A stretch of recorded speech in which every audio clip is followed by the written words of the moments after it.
I'm just staring at him, which is why. Just FYI.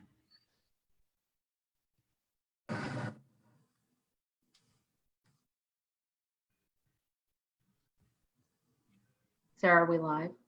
Hold on. Okay.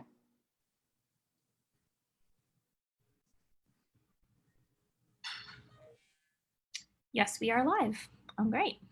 Go for it. Okay, great.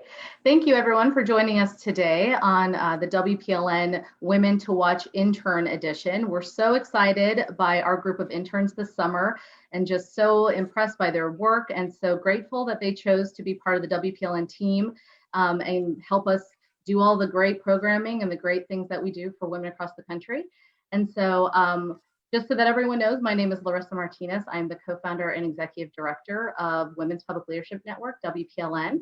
And WPLN, for those that may not know, we educate, organize, and inspire center-right women to seek public office. And we do that by building a network across the country of different partners that support our mission, as well as state-based organizations that are training women in the state. And so with that, I'd love to be able to introduce our great interns and have them give you a little bit of background on where they come from and what they're majoring on. And also one woman that they find inspiring or have as a mentor. So why don't we start with Alyssa? Everyone, my name's Alyssa. I'm going to be a rising senior at the University of Georgia. I'm double majoring in both political science and international affairs, and then I have a minor in Spanish. I'm really excited to be here. WPLN has been an awesome experience. One woman that really inspires me is Sonia Sotomayor. She has been someone that I've looked up to my entire life, being a Latina. It's been really inspiring to be able to see her in the most prestigious court in the world, you could say. So that's been really awesome. And so, yeah, I really admire her a lot. So yeah, Autumn, do you want to take it off? Yeah, so my name is Autumn Green, and I will be graduating this fall semester, actually. So assuming we have a graduation with all the craziness going on in the world. But I am majoring in political science, international affairs, and then I'm minoring in philosophy. And then I plan to take the LSAT in August and then go off to law school the following fall. And so my most inspiring woman, I had to go Supreme Court Justice as well with you, Sandra Day O'Connor. I really like her writing style and everything. And I think she's very eloquent, very bright. And so I've always kind of looked up to her wisdom. Another good one. You want to go ahead? Hi, everyone. I'm Jessica Davis, and I'm a rising senior at UGA as well. I'm double majoring in international affairs and political science, just like these two other lovely ladies. I plan to take the LSAT in September and then go to law school next fall upon my graduation. I'm from Riverdale, Georgia, and a woman that I admire a lot is my mom, Erica Davis. She ran for public office when she was pregnant with me, and I remember holding signs, going door to door with her. And she's just someone that I really look up to and still look up to this day. So great. Guys, I just love that you're each doing something different, which is fun in this space because there's obviously a number of different ways you can go to help people, especially in the public sphere. So the fact that you all have kind of a different interest, but they all kind of come together and gave you an interest in working for us has been so interesting to have you part of what we do. So the first question that I wanted to ask, I'm actually going to start with Alyssa again, but all of you guys have done so many amazing extracurricular activities and are continuing to do work in the future while you're still at school. And so I just wondered if you could give us a little bit on the work that you're doing to empower women in whatever space you've been working in. Yeah, I am a tour guide for the University of Georgia. And I'm also really active in my sorority. And actually, I just got appointed to the student government cabinet this past May. So those three things are kind of how I'm spending my time this fall, and I guess for my senior year as a whole. But I think one thing that I've really realized throughout my 4 years at UGA, and especially doing work like with WPLN, is how important it is in every single circumstance to be able to support women. So whether that be a prospective student at UGA that's visiting, just reaching out to the girl that might look a little bit nervous, or maybe the mom that isn't exactly sure that she wants to send her child to such a big school. But also I feel like it's been really important for me to have leadership positions in my sorority as well. I think finding out how different it is to be able to lead over 300 women, our chapter is really big. So that was a thing that I was able to learn. And I think with that, you're able to just uplift women instead of, maybe not in other circumstances. And in like a really female oriented space, like a sorority, I think that's been really important for me to figure that out. So that's been really fun. Also with our SGA initiatives, we're just kind of starting those up now. Obviously with COVID, a few things have been derailed, but that has also been really amazing for me and really eye-opening to see both boys and girls, men and women, young men and women in college, just to be able to support one another has been really awesome. So kind of like all three things have been kind of on my campus at UGA that I've been able to do, and just kind of have broadened my horizons to realize that in every single situation, there's a chance to be able to help women and empower women. So yeah. That's so great.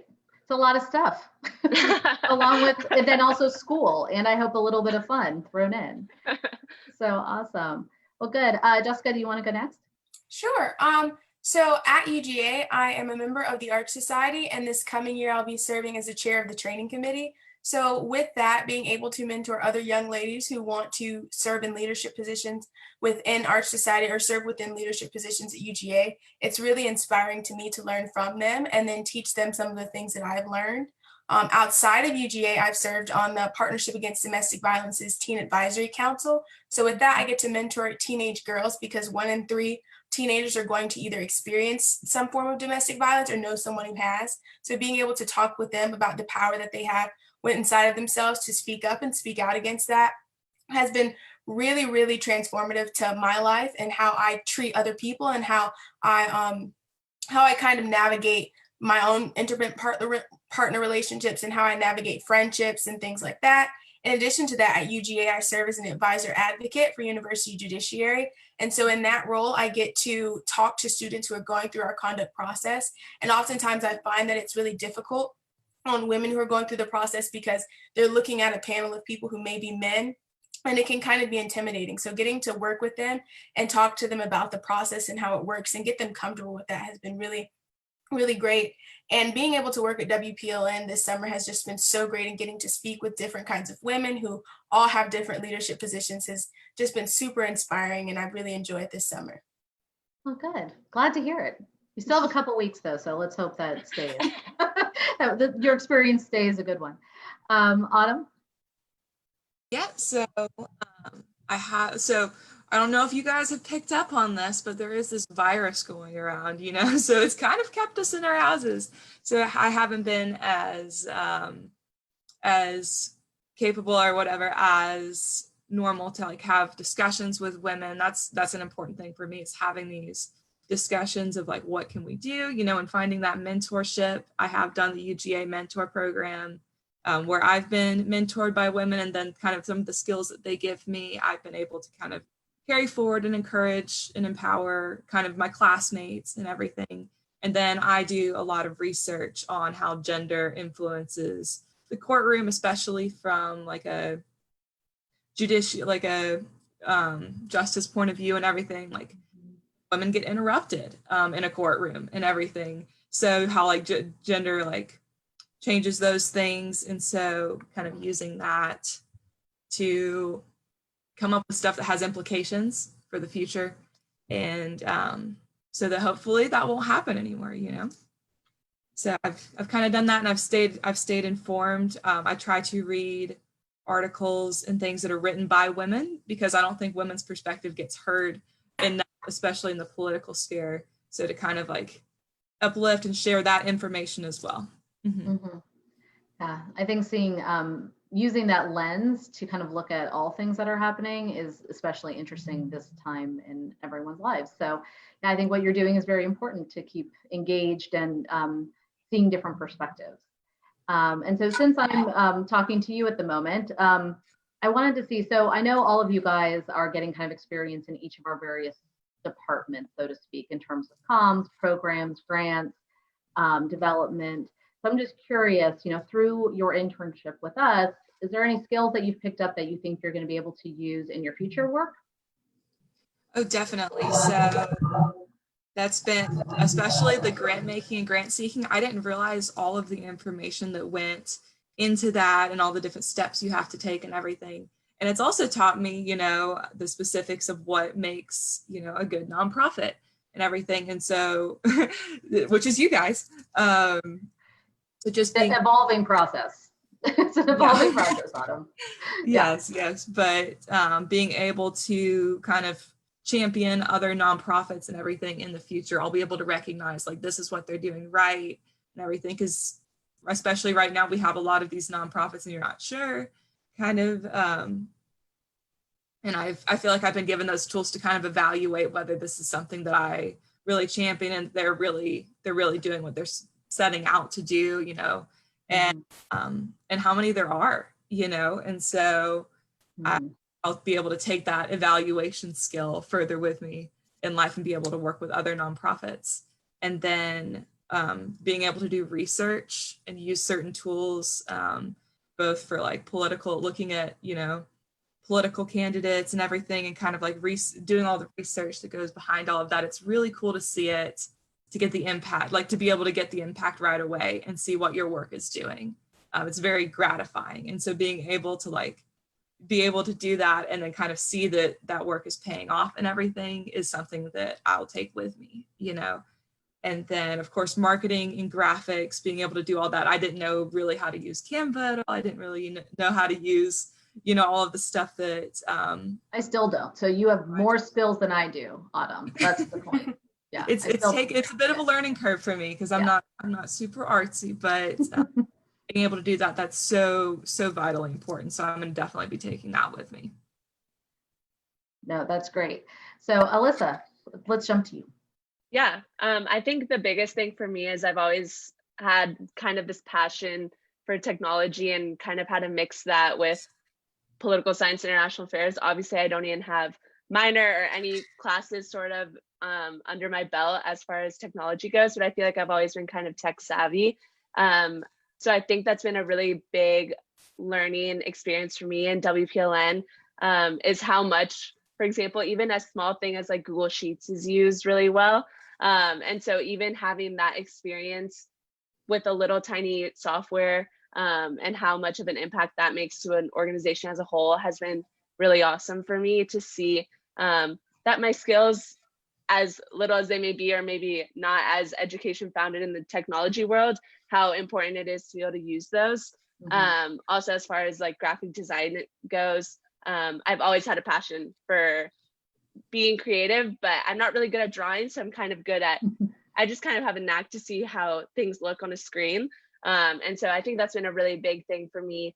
And I've definitely felt really encouraged with WPLN to be able to make different things for social media and everything. And everyone's always uplifting me. So I think those two things have been a really big thing for me to learn, that maybe I can learn things by myself and I can apply those and be an asset wherever I go. So I think that's been a really awesome experience for me. Yeah, those skills will definitely come in handy. And for those of you that are watching that follow us on social media, a lot of the graphics have been done by the interns, especially Alyssa, over the past couple months. So we're so excited to have people that have other creative genius that they can bring to our table. But Jess? So a lot of the other internships I've done over the past 2 summers that I've been an undergraduate at UGA haven't really allowed me the opportunity to experience different departments like we have at WPLN. And I really, really appreciated that because it's allowed me to kind of figure out what I like and what I think will be beneficial to me in the future. And so I really enjoyed doing designs with Maureen and marketing and being able to figure out what I like to do and use Canva. Like Autumn was saying, it's something that I had never used before, but being able to kind of get my hands dirty with figuring out, oh, what looks good and what doesn't look good, and getting to see a finished product has been really exciting. And then getting to work with Sarah with programs and partnerships and doing research on what are some good people to work on our advisory council or things like that. I think definitely the research aspect and being able to do graphic design. And then this week I'll be working with Kimberly on grants and things like that. So I can't wait to use all of those skills and kind of add them to my resume and I like to keep them in my pocket for when I have to go on to do something else. And I just think they'll be able to all benefit me in the future, because you never know when you're going to need to do research or when you're going to need to know how to do any kinds of graphic design or anything like that.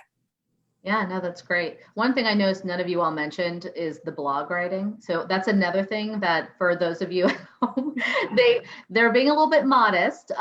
They are doing a great job when it comes to being an author online for content that we're going to be putting out on our website.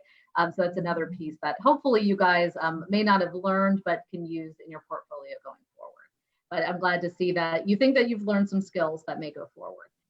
So obviously, WPLN, one of the things we strive to do is to encourage more women to seek public office. So of course, I have to ask the question, if you guys are considering running for office at some point, or at least encouraging someone that you know to run for office. And so I'm going to throw the question to Jess first and see. Well, I remember talking to you when I was interviewing, and I told you that I was really interested in running for office, but working for WPLN has really made me think about all the stuff that goes behind running for office, and not just signing my name on a piece of paper and saying, "Hi, vote for me." But I really think that after seeing just such powerful women just within our organization working and holding such leadership positions, it's made me think that I can do something like this. And I think I still may want to run for office in the future, if not do something in the same vein as this and helping other women get elected to public office. Mm-hmm. Mm-hmm. Alyssa? Yeah. I actually, before this, I was always like, maybe I'll run. I don't really know. It's always in the back of my mind. But I think if I do end up running, I'm still kind of on the fence about it, maybe a little bit later in life. But I know if I do end up running, I'll definitely have these contacts to be able to go back to. And I know how encouraging it is right now to see how many women are backing women already. And what a big movement this is to be able to get more women in office. So I think I'm more assured now that I'll have the support group behind me if I do end up running for office. And I do think there does need to be more women running for office. Maybe I should put my money where my mouth is and just do it. But I think that this has been really eye-opening to see how many people are supporting women already, but also how far we have to go. And so if I need to be part of that change, then so be it. And I'll know I'll have not only WPLN's backing, but all the women that I've been able to talk to throughout this whole experience. So that's been really awesome. That's good. Yeah. Autumn? Yeah, so I remember telling you when I interviewed that when I was like 16, 17, I really wanted to run for the governor of Nevada. I don't know why Nevada. For some reason stood out to me, and I was like, I want to be the governor of Nevada. And then I worked on some political campaigns, for men. I haven't worked for a woman's political campaign yet. That was when I was in high school and everything. And I was like, I feel like this is a difficult place for women, and probably came from the fact that I was the only woman in my like political thing where I was doing these things where I'm like, I don't really know if this is a thing for me. I don't really know if I fit in kind of political atmosphere. And if anything, this has inspired me, working with you all, working with the WPLN and all the doing all the research of all these women that have been able to do this and have done really well, running for office and everything. And I realized definitely this can definitely happen, and these tools are here. And I didn't even realize, that these tools existed. So definitely going into the future, I could see myself doing something, maybe not being the governor of Nevada, but something up there, and using these tools to be successful and having the support from these women, which is so amazing. Well, I mean, I'm sure you could be the governor of Nevada, honestly, if you really wanted to, but I just question the state itself. No, I'm just kidding. I have family from Nevada. So for those of you out there, I have a special place, but I'm just laughing at the fact that you live in Georgia, but so you would have to actually go there at some point. Yeah, that's a job qualification there. Necessity. No, that's good. Well, like I said, it's always good because every time you pull back the curtain to see how things really go, it can kind of go either way. So I'm happy to see that you guys found it inspiring and to see kind of what's out there and the fact that this is a growing movement to try and encourage more women and get more people to support women that are running and recognize some of the barriers that currently exist that don't exist for other demographics. So that's good to hear. I hadn't asked you guys that question before. But so speaking of which, since we just talked about pulling back the curtain, you guys have been able to see kind of firsthand what it takes to run a nonprofit, the organizational development side of things, the leadership side, and then obviously the components of what it takes to seek public office, whether it be an appointment or elected. So just curious, from this experience, have you learned anything that has either surprised you or shifted a way that you've thought about something previously? I'm just curious. And I think that we will start with, I'm trying to remember where we are now. I think I'm going to start with Autumn. Okay. So I will say the biggest thing that has kind of changed is my expectation of how a work environment should be, because you guys are so supportive, and you don't sugarcoat things at the same time. You definitely challenge, but in a very, very supportive. I know that you guys genuinely want me to be successful, and I want you all to be successful. So it's this wonderful, wonderful work environment, actually, of like that perfect mix of like comfort and challenge, everything. And honestly, I'm going to be spoiled because I'm going to work somewhere else and it's not going to be nearly as great. And I'm like, why is it not like this? But it definitely has changed my thinking of like what kind of place, like the kind of places that I want to put myself in, to work and to grow. So that's definitely been the biggest thing that has kind of changed in my thinking. And then, like I said about it completely changed. I definitely think that I could run for, office now. And I realized like the specific challenges and everything that I hadn't even thought about before, so it's completely changed that as well for me. Okay, cool. Jess, why don't we go to you? Well, one of the things that I think I really benefited from is from our brown bag lunches on Wednesdays. I really do look forward to 12 o'clock on Wednesdays and getting to talk to a new person and being able to talk to people who've actually worked in Washington has really kind of shifted how I look at Washington as a whole. Because I think every political science or international relations or affairs major has this, gleaming view of Washington, D.C. and what it looks like. And being able to understand like, okay, well, maybe it's not as like, okay, I'm doing all these things. I'm like, have all this power in my pocket, but knowing what it's actually like and being able to understand how to get to certain points, depending on whether you want to work in lobbying or if you want to work for a senator or a representative, and knowing what it's like to work in committee and take notes and be a legislative aide, just demystifying the entire process of what it's like to work in Washington has truly made me think more about moving to Washington, D.C. to work, even though seemingly you would think it would make you want to run away screaming. But I think it's made me more excited and empowered to do something like that. That's good. And for those that don't know, as part of our internship program, we do a brown bag lunch every Wednesday where we bring in women that have worked in different areas of kind of the political arena. And so we've talked about lobbying, communications. Obviously, they've talked to people about nonprofit work, being a lawyer, being a counsel.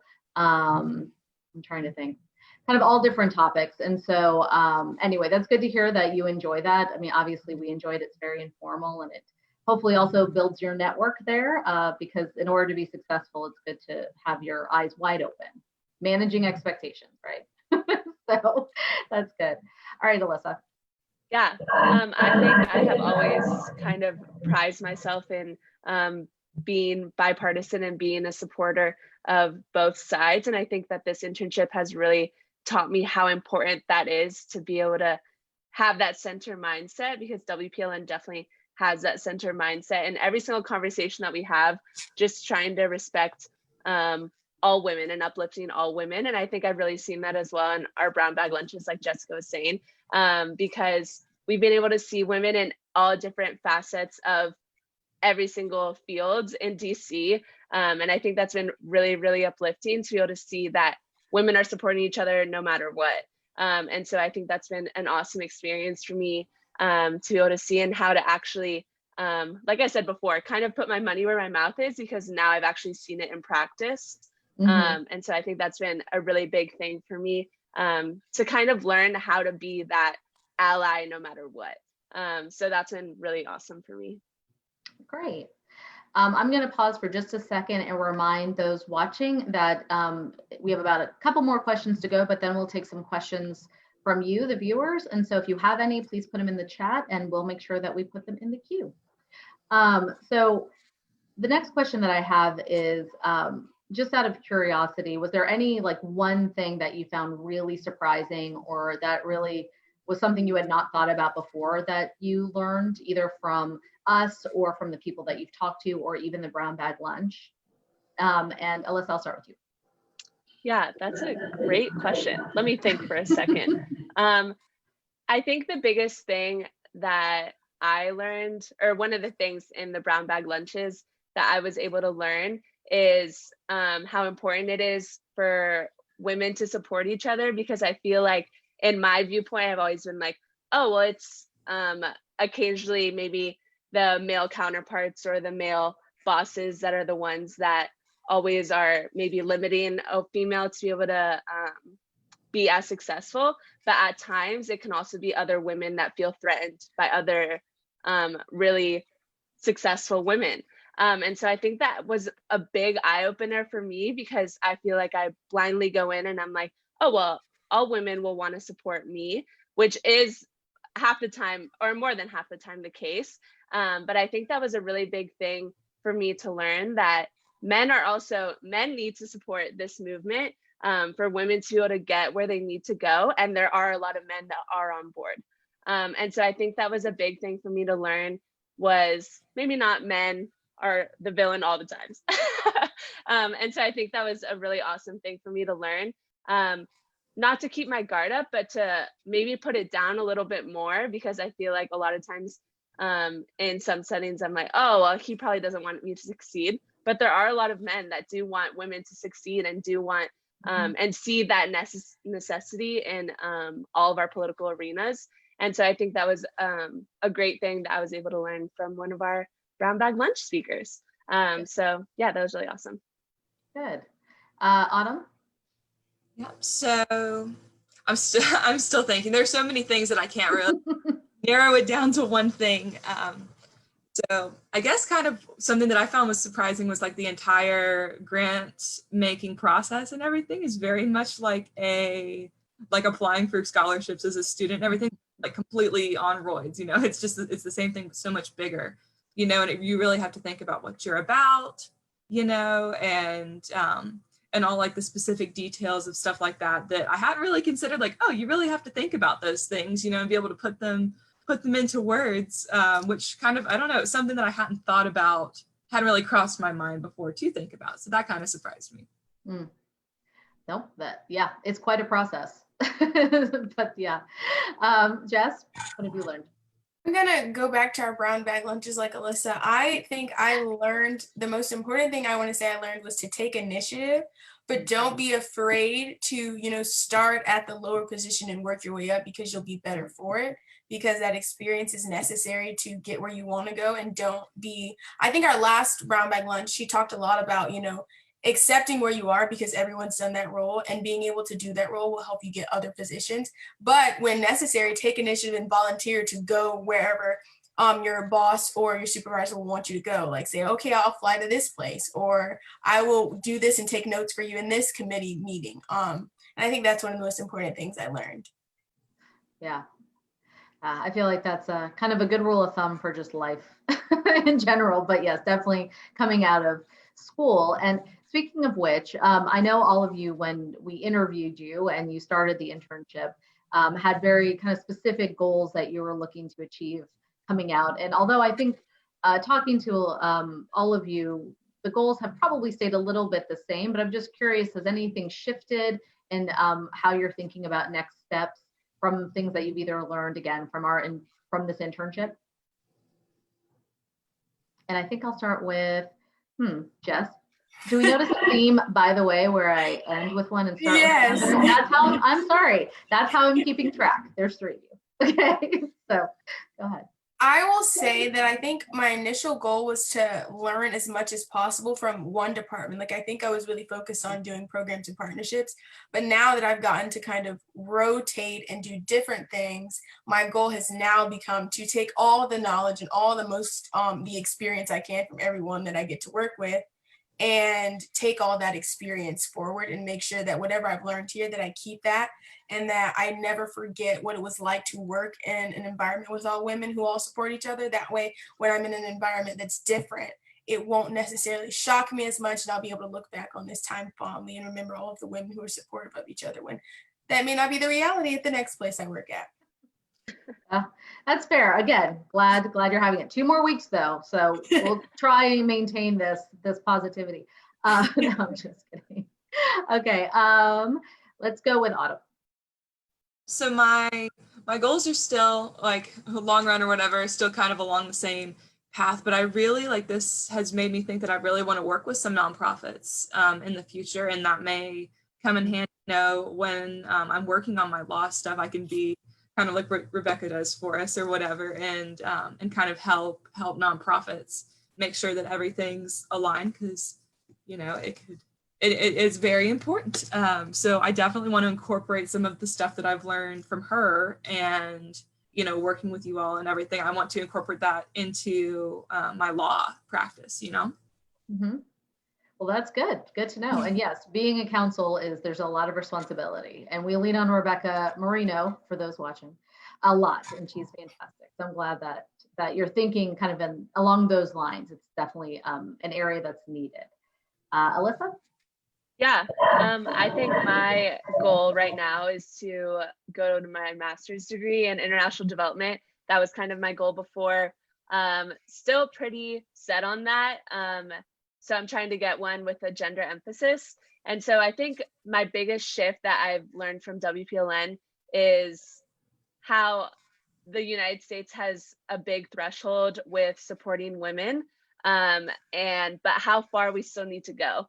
And so I think with getting my master's degree in international development, I think I'll be able to not only help other countries, but still support the United States. I feel like I was ready to kind of get out, but we still have so much work to do within our own country. And so I think that has been a big thing for me, to center myself and to realize how much work there still needs to be done in the United States. And so that's been a big thing for me. And I feel like I can learn the tools that I learned in my master's degree, hopefully, fingers crossed, I get into the program, to come back and support organizations like WPLN, support other organizations that are helping women become financially independent, independent in every sense of the word. And so I think that has been a big thing for me, is to maybe focus back on the United States once I've gotten my master's degree. Look at you, we're bringing you back. Just bringing you back. No, I'm just kidding. No, that's great. Again, you guys are just so impressive with all the things that you've done and all the things that you plan to do. So we just hope that you stay involved with us as you go off into the world to make a difference everywhere. But before we kind of wrap up, we do have one question from the audience that I wanted to throw to you guys. And it's, what is the best advice someone has given each of you? So I'm gonna let you take a moment with that. And then as soon as someone you mind repeating the question? I think you cut out just a little bit at the end of that. I'm sorry. It's, what's the best advice someone has given you? And this is just a free for all. I'm not going to call on any of you. I have one. If no one else wants to go, I'll start. I think my whole life, I've kind of struggled with this thing called imposter syndrome. If the audience doesn't know what it is, you must be very lucky. But it's kind of, I've always thought that I don't maybe deserve something that I've gotten, or when I'm in a room that I don't exactly know what I'm doing, and I kind of look around and I'm like, am I supposed to be here? Do I deserve to be here?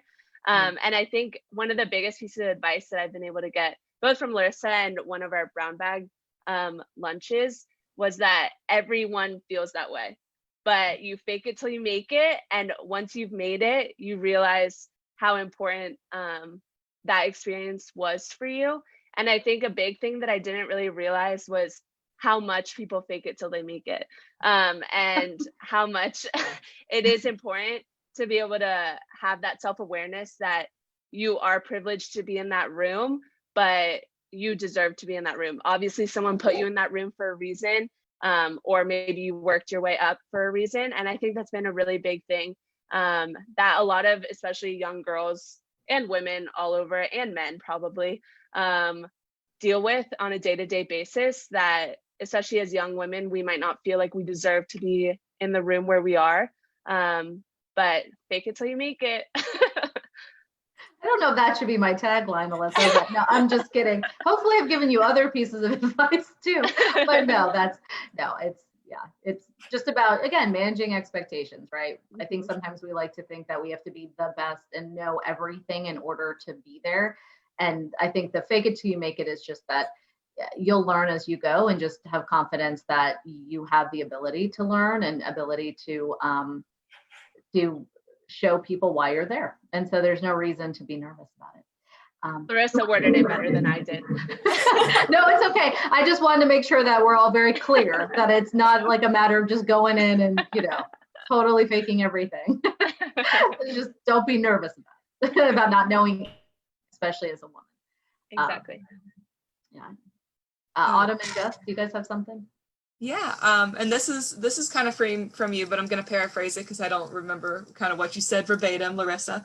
But something along the lines of, question what you feel like is possible for you, and I think you've really kind of challenged me. I remember like one of the first conversations we had, I was talking about something and I was like, I don't think I'd be able to do it, and you were like, why not? Like, you definitely can, and you kind of like stop me and you're like, you can do that. Why are you thinking that you can? Just because of, X, Y, Z and everything. And it really made me kind of question, like, okay, the only like right now, the biggest limits that are being set on me are the ones I'm setting on myself, so you kind of like, that was very profound, very profound.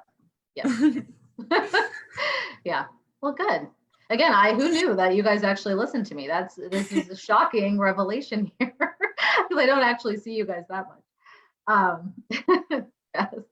So I think one of the best pieces of advice I got was from our boss at the visitor center. Our boss EJ always tells us to be remarkable, and he taught us that we have our own version of remarkability, and that we all are able to be different and let our light shine because of our differences. And I think that really teaches me that even if I go to interviews that may seem difficult, or like Alyssa was saying, I may have some form of imposter syndrome that I think all women suffer from in general, just because we feel like we shouldn't be in places that we're probably overqualified for.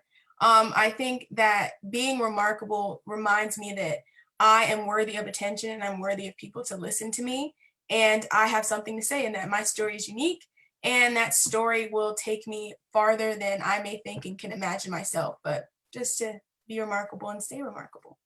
I like that. That's a good one. I haven't heard that before. But I think that's very, it's very good advice. I should take that. I may write it up on my really awesome whiteboard behind me. That I sometimes may doodle all sorts of things. So I do have another question for you guys that we got. How do you think men can best support women, either in the public or private sector? I can take this question. I know immediately. Be quiet. No, so fast. I feel like you've been thinking about this. My answer to this question is be quiet and let women speak. So give women the opportunity to discuss their own ideas, and try not to re-say their ideas in a different, more convoluted, confusing way, and just listen to what women have to say, and invite women to tables where you don't see enough women. I think that's the best way you can support women as a man. That's a good one. I definitely go ahead. You guys all have a lot of thoughts about this. If there's more than one thing, you're welcome to continue this line. Well, kind of going off to what Jessica said, I feel a big thing that I even see in my own classrooms is like what Jessica just said, is to take a woman's response and convolute it and make it your own answer. So almost taking credit for a woman's perspective. And I think the biggest thing that you can do is echo a female. So if a female, for example, says an idea and you notice that another man might have taken that idea and convoluted it, you can go back and echo, no, what Alyssa said or what Jessica said.